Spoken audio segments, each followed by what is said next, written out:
BJP உறுப்பினர்களே பேச அவகாசம் கொடுக்கப்படுது. வானதி சீனிவாசன் அவர்கள் பேசும்போது சபாநாயகர் குறுக்கிட்ட போது முதலமைச்சர் என்ன சொன்னாரு? அவங்க பேசட்டும், எவ்வளோ நேரம் வேணாலும் பேசட்டும், நம்ம பதில் சொல்லுவோம் அப்படின்னு சொல்லி அவங்கள பேச விட்டாங்களா இல்லையா? அப்போ எதிர்க்கட்சி தலைவர் மணிக்கணக்கில் பேசலாமே. இல்ல பேச விட மாட்டேங்கிறாங்க தான் கருப்பு சட்டையை போட்டு வந்திருக்காங்க. இதுல பேசக்கூடாதுன்னு சொன்னாங்களா? அவரு சும்மா எதையாவது எடுத்துட்டு பேசுவாரு. நீதிமன்றத்தில் இருக்க பிரச்சனை, அந்த பிரச்சனை, இந்த பிரச்சனை, விவாதிக்க முடியாத பிரச்சனை, அல்லது கவன ஈர்ப்புல கொடுத்துட்டு பேசணும், கொடுக்காமலே இப்ப எழுந்துச்சு நான் பேசணும்பாங்க.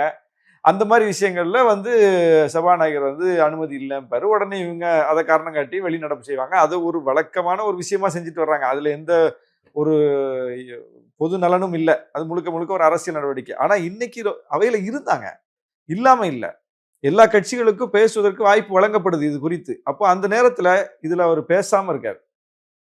சிஎம் கூட கேட்கிறாரு, அவங்க பேசலையா அப்படின்னு கேட்கிறாரு. பேசல, அமைதியா இருக்காங்க. அப்போ எந்த அளவுக்கு ஆளுநரை காப்பாற்றுவது அப்படிங்கிற இடத்துக்கு அதிமுக போயிடுச்சு. ஆளுநரை ஏன் காப்பாற்றணும்? ஆளுநர் பிஜேபி ஆளு. அப்ப பிஜேபிக்கு பயந்துட்டு இன்னைக்கு உட்கார்ந்துருக்காங்க. பிஜேபி இன்னைக்கு பேசல. எப்போதும் பேசுவதற்கு எழும்புற பிஜேபி இன்னைக்கு பேசாம அமைதியா இருந்துருச்சு. பிஜேபி அமைதியா இருந்தோம்னா இவங்களும் அமைதியா இருந்துட்டாங்க. அப்ப பிஜேபியின் போக்கில போறாங்க.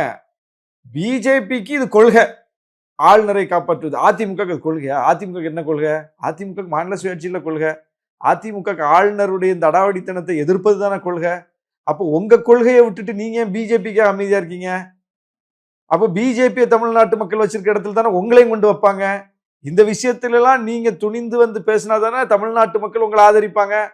ஆமா, நம்ம விஷயத்துல அதிமுக நிக்குது, நம்முடைய கொள்கை சார்ந்த விஷயங்கள்ல தெளிவா தான் நிக்கிறாங்க, பிஜேபியோட அணி சேர்ந்தா கூட இவங்க அந்த பாலிசியை விட்டு கொடுக்கலங்கிற ஒரு நம்பிக்கையாவது நீங்க தமிழ்நாட்டு மக்கள்கிட்ட கொடுக்கணும்ல. இல்ல வக்ஃபு விஷயத்துல எதிர்த்தானே ஓட்டு போட்டாங்க.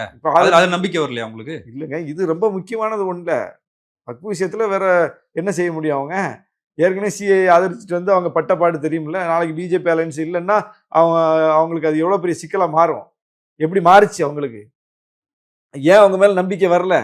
ஏன் நம்பிக்கை வரலன்னா இந்த மாதிரி மாறி மாறி முடிவு எடுக்கிறதுனால தான். ஒரே நிலைப்பாடு எடுக்கணும்ல. அப்போ இன்னைக்கு ரொம்ப முக்கியமான ஒரு விஷயம்ல. இன்னைக்கு ஒரு தீர்ப்பு கிடைச்சிருக்குது. அது கொண்டாடத்தக்க தீர்ப்பு. இப்ப நாங்கெல்லாம் ஆளுங்கட்சியா நாளைக்கு போய் உட்கார போறோமா? ஆளுநர் எங்களை போட்டு சீண்ட போறாரா? திமுக சார்ந்த விஷயம் தானே இது. இதனால் பயனடைந்தாலும் பிரச்சனை சந்தித்தாலும் அது யாருடைய பயன், யாருடைய பிரச்சனை?